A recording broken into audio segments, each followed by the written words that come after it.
everyone, and welcome to our new video. Today we are going to be discussing a very important topic, which is posture while playing the classical guitar. So the posture of your entire body, of the guitar, and of your hands. So let's get into it. So let's start first without the guitar. When we're sitting, as we normally would, we want to be sitting on both hips evenly. We want for our back to be straight, so we're not hunched, we're not overly arched, we're straight in the back and relaxed.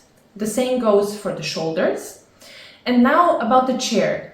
It would be perfect if you could have a chair with an adjustable height. That's why piano chairs are the best, since everyone can adjust it to their own needs. For me, for example, it works better when I have a chair that's a little bit lower, since I have a longer torso. Also, when we're sitting, we want to be sitting a bit in the front, further in the front on the chair, because when we would be sitting like this, it's not an ideal playing position. Also, your guitar would be hitting the chair, and that's why we're sitting on the front of the chair, still stable. Now, remember when I said that we're sitting evenly on both hips? That's about to change in a few minutes. Now, we're gonna take our guitar, and the first thing you're gonna do is you're gonna put the guitar between your legs, so your legs are spread out. And now, you can see that the fretboard is too low, so now in order to play, I would have to bend over like this, and my spine is curved in like that, which is in no way a healthy position. That's why we have to use either a footstool or some kind of support for the guitar to bring the fretboard closer and to keep also our back straight. What I use is the footstool. That's what I started with. That's what I used all of my years of guitar playing. Now we can probably make a different video discussing footstools and rests, but as I said, that's a subject for another video. Now, as I said, since I have a longer torso, and if I'm sitting on a higher chair, for me it works better if the footstool is set up higher, so that I don't have to bend in any way.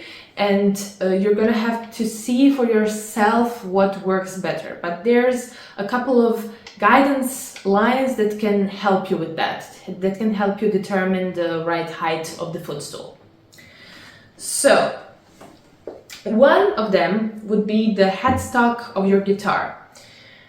I was always taught, and I always tried for my headstock to be in line with my eyesight. Why? Because if it wasn't, the guitar would be like this, then I would still have to bend in some way. It would be bad for my right shoulder. If it would be too high for me, this would be a hard position to do, in my opinion, since the elbow would be tensed up and you would always have to hold it up. Now the guitar has a pretty great shape right here because it's very form-fitting for our own legs and very comfortable. Now we have 3 points in which we're touching the guitar. So one is at the chest, another one is on the right leg, and on the left leg. And that you can think of the triangle like this. So there's another triangle right here between your guitar and the body. So here at the spot where you touch the guitar with your chest, making a triangle right here with the leg. Now you want to try for this to not be like that. We need to think of where the sound is going when we're playing, that it's going straight to the audience, so not to the ground. And you see what happens with the triangle now. It's getting narrower, or that it's going to the ceiling, So we want to keep it pretty straight, maybe a bit upwards, but that's on you. Just keep in mind that the sound projection should be straight. Now that we've covered the position of your body and of the guitar, let's get into the right hand. Now, where you should put your right hand on the guitar. Usually it's about 2 to 3 fingers away from your elbow. That's the spot where you're going to be putting your arm on the guitar. Another guideline, another great guideline would be the ring finger, the A finger. So you put it straight on the string, making a 90-degree angle to the guitar. And from then on, you put the arm on the guitar. And that would be the perfect position. Why? Because if you're further away, if the A finger is like that, he's not going to be able to produce a good sound, since the attack on the string will be different than of the other fingers. The same thing is when you're like this, completely different attack on the string. So keep in mind to keep the A finger straight. So the right hand and how the fingers are plucking the string and the position of it and how it affects the sound, that could be not one but several videos of itself. But I'm now going to give you just one more tip for the position of the right hand and of the right hand fingers. What I was taught to do, one of the first things I did with my first teacher when it comes to the right hand, he told me to stretch my arm out and to start making a fist with my right hand. And to do that repeatedly, then make the movement slow motion, slower, slower, slower, and at some point to stop in the middle. And that's the position of your right hand. Now you bring that position to your strings, and that's it.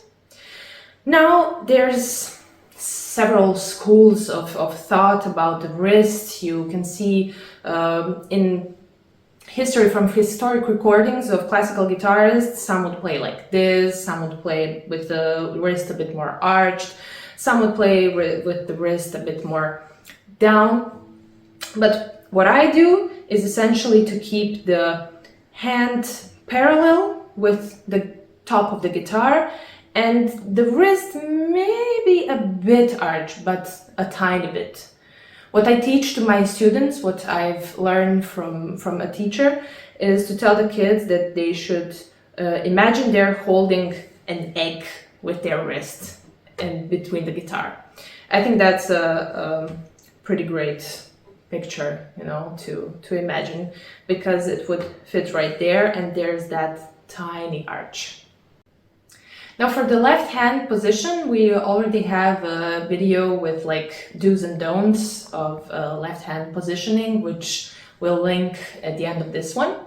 But just to repeat myself a bit, the shoulder is relaxed, the elbow is also relaxed and falling with gravity, and also what I'm personally doing and still working on is aiming to press the fingers like a violinist would, you know, to keep them a bit to the left and not straight on the fretboard, because, I mean, you can try it for yourself at home. Try doing this position, like with the fingers angled a bit to the left, and then try doing this one where they're straight.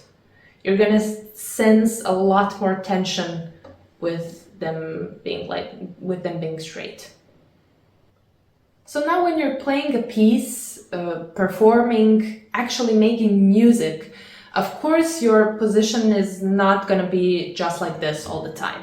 It's gonna change with the flow of the music, with how you feel the music. Also, you're not gonna be able to stay completely relaxed the whole time. If you're really into it, there's gonna be some tension. That's gonna be how you're feeling that chord, but then there should also be relaxation after that. What I use to keep me somewhat stable while I'm playing and performing are these anti-slip cloths. I think there are ones that are also especially made for carpets. They have like little holes in them. They also work great when you're playing guitar. Thanks for watching, everyone. We hope you were able to pick up a few tips from this video. And also, just to put a short disclaimer, every body is different, every anatomy is different, and that's why some of the things I talked about or suggested that you do might not work well for you, and the things that are working well for you might not work well for me. There's not one perfect, most correct position, because there are people who play with their legs crossed and without a footstool, and they play amazingly. It works wonderful for them. They're not complaining about anything. There are people who are gonna suggest that you play like this and have a whole philosophy on that, and you're gonna hear that it works perfectly for them. So it's not an exact science. It's about trying out and seeing what works for you, what gives you the best results when you're playing, and what keeps you healthy. Those are the most important things there, after all. So once again, thanks for watching. Make sure to like, share, and subscribe, and we'll see you in the next one.